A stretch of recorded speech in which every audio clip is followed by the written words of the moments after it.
আসসালামু আলাইকুম ওয়ারহমতুল্লাহ। যেখানে আরফার দিনে লাখো হাজি জড়ো হন, ইবাদত বন্দেগীতে মশগুল থাকেন, সেটি হলো মসজিদে নামিরা। মহানবী হজরত মোহাম্মদ সাল্লাল্লাহু আলাইহি ওয়াসাল্লাম হিজরতের 10ম বছর এই স্থানে দাঁড়িয়ে আরাফার ঐতিহাসিক খুতবা দেন। এই মসজিদের একাংশ আরাফার ময়দানে, আর একাংশ ওয়াদিয়ে ওরনাতে অবস্থিত। প্রায় 6 লক্ষ বর্গফুট আয়তনের এই মসজিদে 3 লক্ষ মুসল্লি একসাথে নামাজ আদায় করতে পারেন।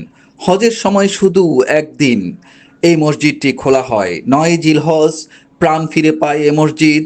প্রতিটি ইঞ্চি ইঞ্চি জায়গা মুখরিত থাকে হাজিরা। তখন অনুষ্ঠিত হয় হজের অন্যতম গুরুত্বপূর্ণ আনুষ্ঠানিকতা, আরাফার খুতবা।